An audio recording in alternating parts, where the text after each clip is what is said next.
So today is Sunday the 28th of July. When you're watching this, it will probably be autumn time. But on this day, in 1866, Beatrix Potter was born.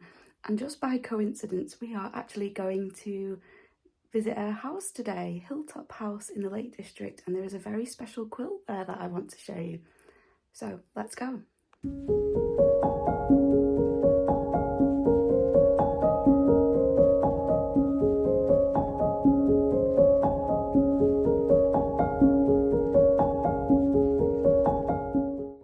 I love going to the Lake District. It is my happy place for sure, and this day did not disappoint. We stopped off at Bornlof first to check out the lake and the beautiful sight. It is such a tranquil place. It was busy with tourists, being the height of summer, but it was a lovely place to stop on our way up to Hilltop in the village of Jamais, which is near Hawkshead.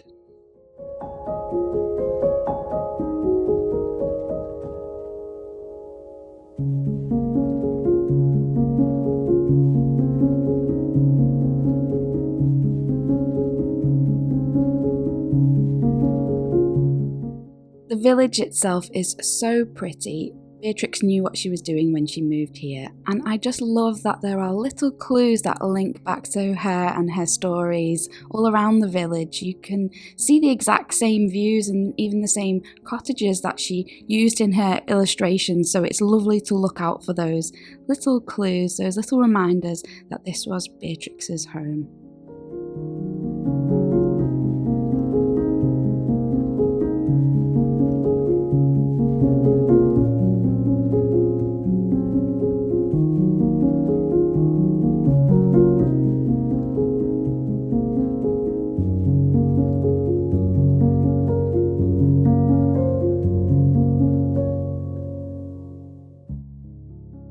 And this is Hilltop House, and it is such a special place.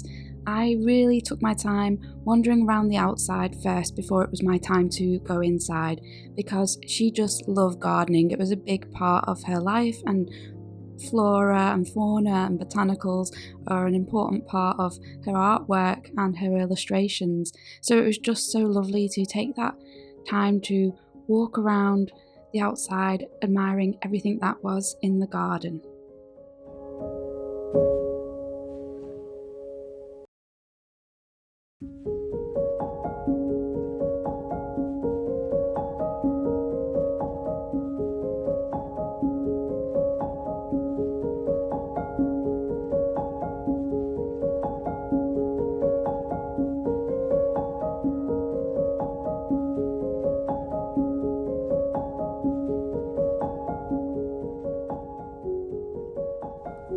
Even though this location is such a well-known place for tourists to visit, it's really good that they don't let too many people in, so you really do feel like you get a bit of peace there. There aren't that many people walking around, so it was just really nice to relax in the sunshine and just appreciate everything about this location. It's such a peaceful setting.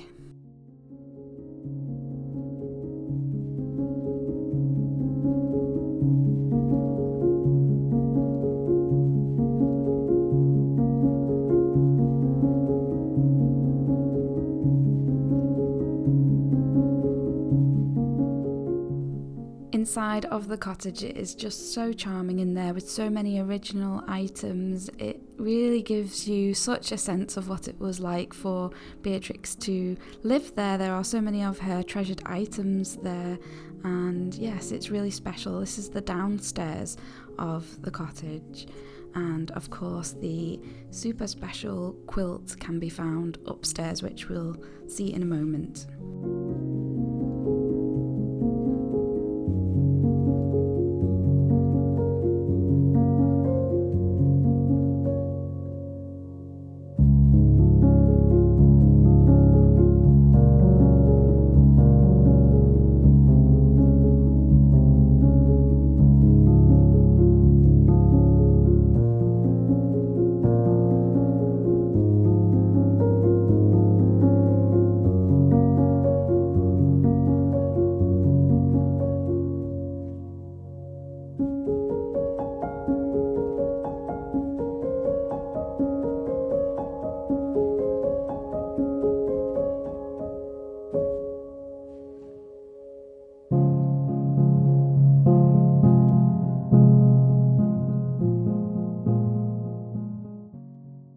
So here is that very special quilt on the bed in Beatrix's bedroom, and this one is actually a replica made by Michelle Hill of Beatrix's mother and father's wedding quilt, and it is absolutely stunning. It has some English paper piecing elements to it, and it also has some applique elements, and this one that we're looking at now is the original that I saw a couple of years ago in the Victoria and Albert Museum in London, so you can really see just how similar they are. The replica isn't identical, but it takes a lot of the elements from the original, and they're just stunning quilts, both of them in their own right. So it's given me lots to think about for something that I might want to create. But back to Beatrix's upstairs rooms now. We'll have a good look around, and then I'll meet you back in the studio where we can talk about what I'm going to make inspired by this trip.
So it's a few weeks later now, and I am back in the studio, another happy place of mine, and feeling so full of inspiration, full of ideas for things that I want to make, inspired by my trip to Beatrix Potter's house and my love for her work.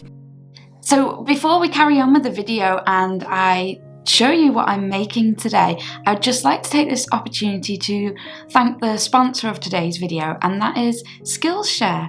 Now this summer I have really been trying to level up my ability to draw and paint flowers. I think that improving my skills in drawing and painting is something that's really going to help me when it comes to my design work, so the quilts that I design and other things. So it's something I've been working really hard on over the last few weeks, all thanks to following some excellent tutorials over on Skillshare. I particularly enjoyed the class Watercolour Loose Florals Paint and Explore. This class has really taught me a lot about mixing colours, different paint strokes to get a really lovely loose floral effect, and it has been so enjoyable to follow along. The lessons are really well structured, plenty of detail but also very concise, so I really find that I learn really quickly when I follow classes on Skillshare, because the presenters of the classes are just so knowledgeable and the videos are so well put together. Skillshare is the largest online learning platform with literally thousands of classes on so many creative subjects, ranging from photography to knitting to crochet to embroidery, illustration and so much more. There really is something for everyone on Skillshare. What's really great is that there is a link in the description box below, and if you use that link, the first 500 people to do so will get 1 month of Skillshare for free, so you can try it out, and I know that you'll find a class on there that will really appeal to you because there is such a great range to choose from, so why not give it a go? Thank you so much to Skillshare for sponsoring today's video. So I've had a little look through my Liberty box and picked out a few treasures. I have a couple of very special pieces that actually have some Beatrix Potter illustrations on them. So this is a Liberty piece from Japan that has Peter Rabbit on it, and I haven't used it, I haven't dared cut into it yet, but I think I'm going to use it for something really special today. I also have this print. I adore this one. Again, another Japanese Liberty print with daffodils and Peter Rabbit on it.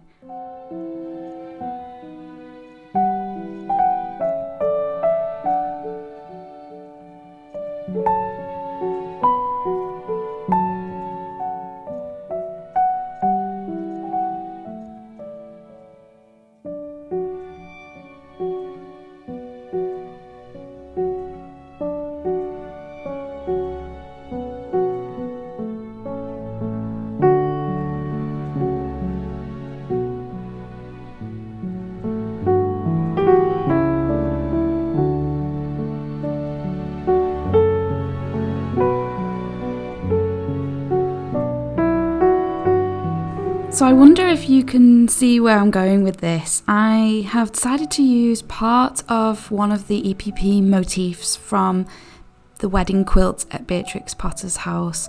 Just with the diamonds, I've decided to use that and to put it on my Happy Memories quilt.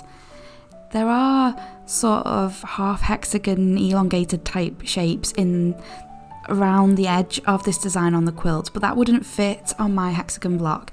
So this enough is just right to remind me of the wedding quilt and just to be that little nod to the quilt, if you like. But I want to fussy cut the Peter Rabbits. They just fit on this size of diamond perfectly, so another reason not to make it any smaller to get that edging piece on.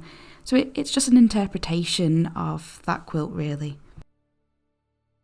So my trip to Hilltop has inspired two ideas, if you like. I really want to create this little EPP motif for my Happy Memories quilt and maybe even an embroidery of her house, just the outline maybe and a bit of the garden. Maybe I'll do that on another hexagon for my Happy Memories quilt.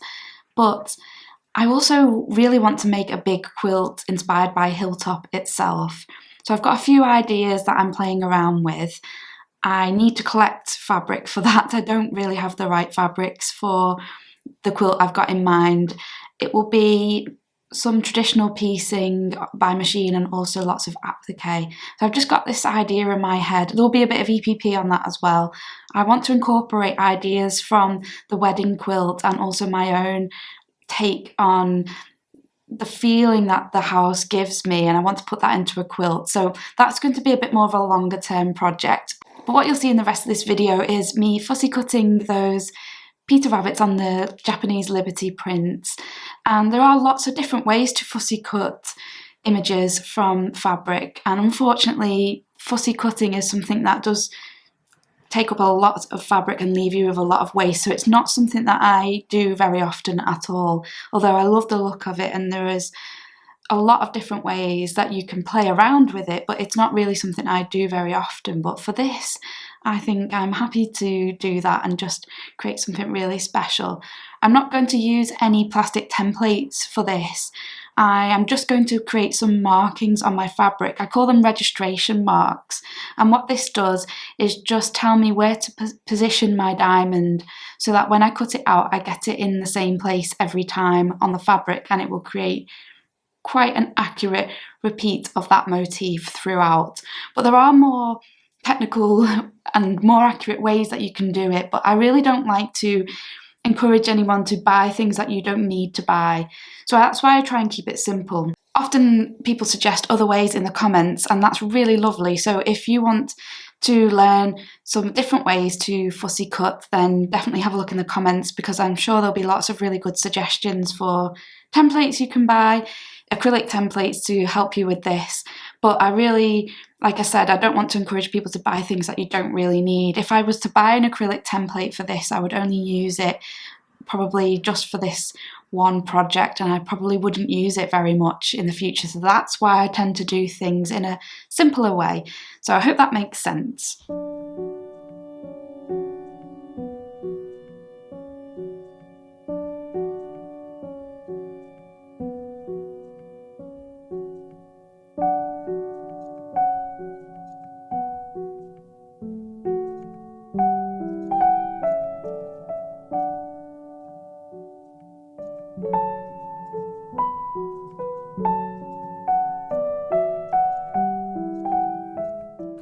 So once marking the right side of the fabric so I could really see the design clearly, I can flip it over and the ink marks still show on the back, and it is the air erasable pen, so they will disappear. So what this means is that I can now position my diamonds exactly where I want them to be on the back and then cut it out with 1/4 of an inch seam allowance.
So when I'm working with diamonds like this, I always stitch them into 2 groups of 3, and then I stitch both halves of the star together. But I always start in the centre so I can line up the central points of the diamonds. I work from the middle outwards, and then I go back to the middle and work out towards the other edge, and that's how I get the points to line up.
So all I need to do is finish this hexagon in the quilt as you go style with some backing fabric, and I'll leave a link to my other videos about this quilt if you'd like to see more, and I will give you an update on this quilt really soon, I promise. But for now, thank you for stopping by, I really appreciate you watching, and I'll see you again very soon. Take care, bye bye.